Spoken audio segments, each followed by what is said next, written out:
National Signing Day. We didn't sign anyone today at this moment.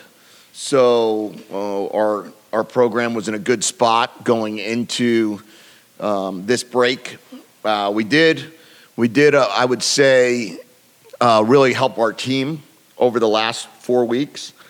First of all, I would say the most important things we did was keep Jaden DeLaura, Jordan Morgan, Mike Wiley, Jacob Cowing, and Tanner McLaughlin from trying to go into the NFL. I think what we have is 5 NFL players right there, and all of those guys, had opportunities, thought about it, talked about it, and I would say that's a huge part of signing day, of recruiting, is keeping your own team first. We made a commitment to building the defense. We signed 20 defensive players, 10 offensive players in this cycle. I think that if you look at how we've done over the last 2 years, it's been our goal, really to change the narrative of Arizona football, that people should want to come here. People should want to be a part of our program. And I think I saw that in the last 16 years prior to last year, we had 6 top 300 players. In the last 2 years, we've had 7 top 300 players by ESPN standards. In the last 10 years, they signed 13 4-star and 5-star players. In the last 2 years, we've signed 10. So we're pretty proud of how recruiting has gone for our program. We want to continue to build off of that. It was really important for us to get bigger. So body type, size, physicality was all a huge part of our class. If you look at Tylen Gonzalez, who they still haven't ranked yet, so we'll see where he fits into the class. R.J. Polito, Tristan Davis, Dom Malesio. You're talking about all 6'4" plus players, 240 pounds and above. I think we're in a really good place with our transfers. We brought in, with Manoa, Patu, Yates, Norton, Haimuli, Justin Flo, and most recently Cruz Rushing, right here from Tucson. We ended up bringing in 3 4-star and 1 5-star players out of those 7.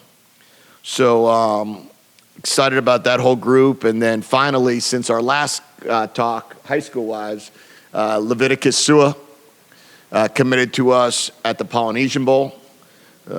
He obviously signed with us on signing day, and he asked us to keep that quiet. So we did that.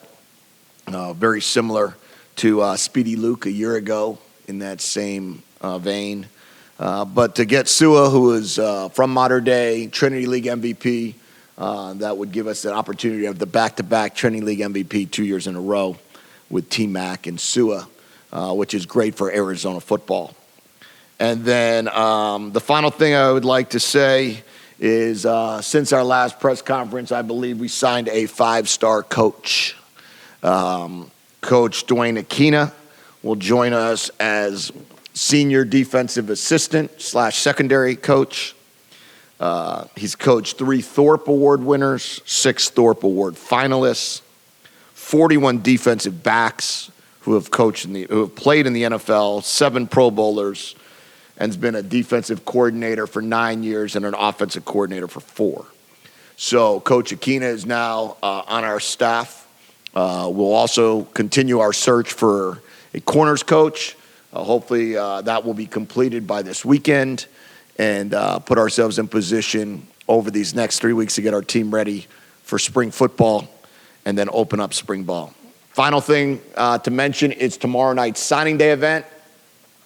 Goal is to get somewhere between 750 and 1,000 people at the event.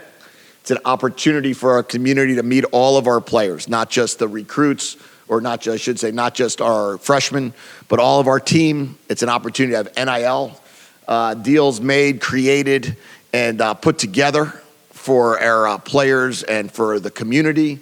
It's an opportunity for our community to hear from Yogi Roth. Will be emceeing the event. And it's going to take place right before the Oregon basketball game.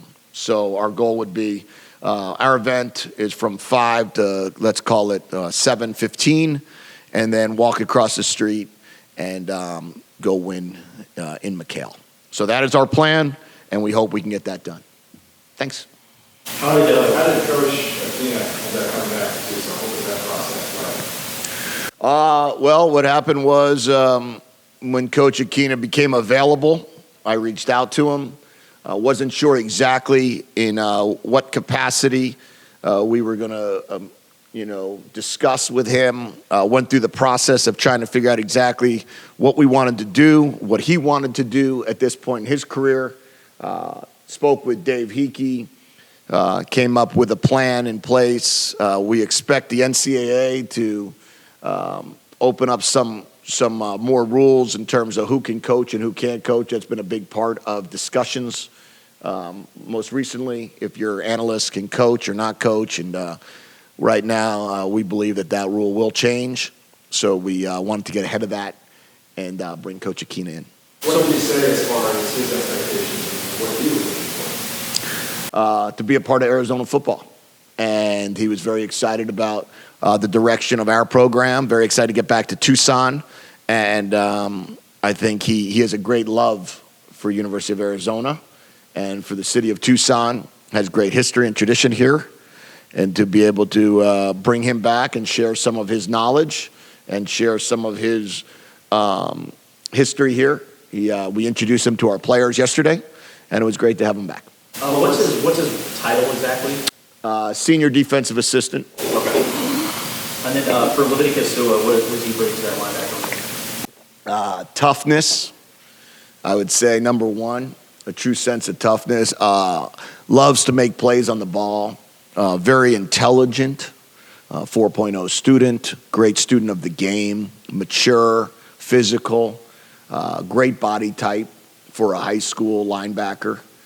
Probably close to 6'2", 225 pounds as an 18-year-old.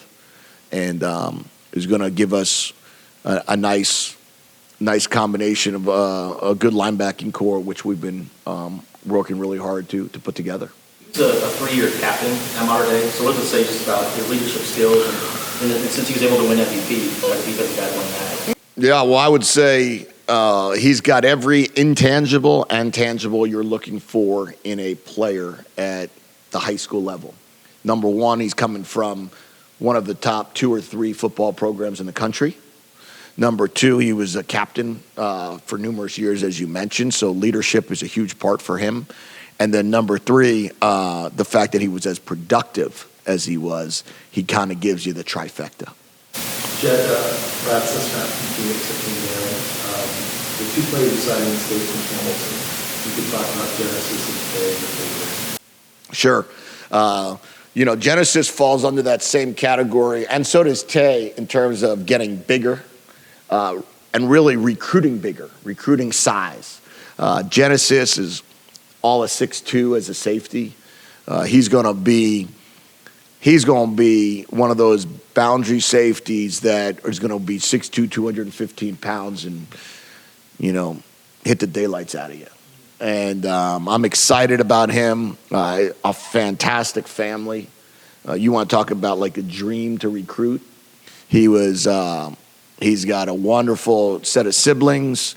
He's got amazing parents, and just he's going to bring to us a maturity. He's going to bring to us an ability to make plays that we're really excited about Genesis joining us. Tay came down initially with his mom, who was a varsity athlete at the team up north. And Tay came down, and he looks what a linebacker should look like in high school, very similar to Sua in terms of body type, physical, tough. I watched him play a couple of games, talked to Coach Doherty's dad, who was the defensive coordinator at Hamilton, swore by both those guys. Then we were able to bring Tay's family in for an official visit, got to meet his dad, his 2 brothers, all athletes. So it was great to have both those guys on our team. When you talk about the calendar a little bit, just the recruiting calendar, we had a signing day in December, and here we are 6 weeks later. Does the calendar need to change? The portal, signing day, is this advantageous? Jedd, or do you see it where the calendar needs to be different?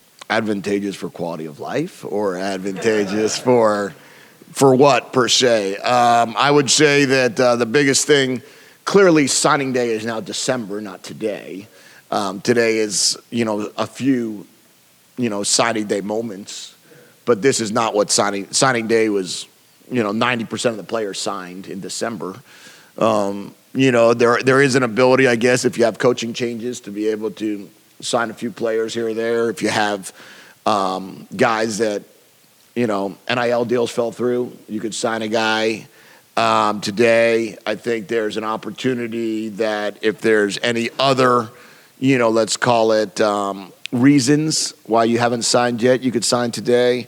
The transfer portal is clearly a big part of this last month. But what January recruiting has now become is really spring recruiting. It's a chance for the head coach to go out and look at 2024s and beyond. I didn't have a home visit in January, which has never happened before. I didn't have a prospect to really talk to who's a 2023. So all of our time was spent on the 24s. When you look at a guy like Charles Reese, can you just talk about that recruitment and how you find a guy like that at this college? Yeah, so what's pretty cool about, when you look at the guys that were the transfers, you're talking about the state of Alabama, you're talking about the state of Washington, Oregon, California, and Tennessee is where the high schools that those 7 kids came from. Yates is an Alabama kid from Mobile, Alabama.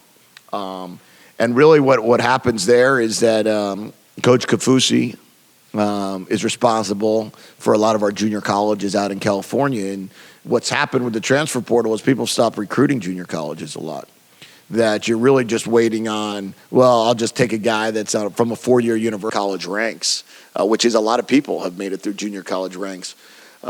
He's somebody that we looked at his skill set. We felt like we needed to bring in someone that can play corner or nickel. He fit the mold in what we were looking for. We brought him in for a home visit, for an official visit. Got to spend time with him and really got to know him better. Got to understand, his story on how he ended up out in junior college. He already had the grades to be able to have his AA and start here immediately. So he's already involved in our program. He's already a part of our spring football. Let's call it workouts, winter workouts. So excited about what he can bring to the program. We'll have to just see how quickly he can make an impact.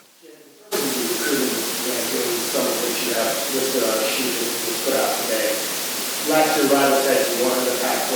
This year, Rival said you stick to the Pac-12. What are your benchmarks in terms of when you feel like you have to do annually to continue to build this program? Well, I would say it's the first time in history in Arizona that we had 2 top 40 classes in a row. So I would start there, that gives us a nice spot. I think that recruiting rankings, are significant. And I think that if we could be in that top half or close to it, gives us a great opportunity to make it to where we want to go. It's going to be, I guess, SC, Washington, Oregon, Utah, UCLA, I think, and maybe Colorado or so were the groups ahead of us. I can't remember exactly. But, what we need to do is we need to attack that. We need to do the best we can to win those battles. But I also believe that you've got really good football teams there that have done a really good job of recruiting and are capable of offering certain things that allow you to recruit in a certain way, in a way that they can really make an impact. And we've got to be able to compete with them in that regard as well. So it's really important that you're able to have a great opportunity to play football here. You have an opportunity to make NIL money here. You have to have an opportunity to have stability here and win a championship here. All 4 of those things you have to be able to offer if you want to be one of the top, 4 or 5 programs in the Pac-12 in recruiting. And it's a big goal of ours to be that type of team. One of the areas you guys addressed was the linebacker position in this recruiting class. Can you talk about how you guys have restructured that position during this offseason? Yeah, we've made a big effort, first of all, bringing in Justin Flo. who we feel can immediately impact our program at Mike linebacker. Jacob Manu is now year 2 of the program. I don't think really at this point in time last year we had much discussion about him being our starting will linebacker, which he ended up becoming for us. Leviticus Sua, Tay Brown, Kamu are all guys that add depth and give you the ability to become a starter quickly. And then you bring in Daniel Humeli from University of Washington, another 4-star recruit that you're now able to bring into your program. Coach Pau had familiarity with him during the recruiting process when he was at Washington.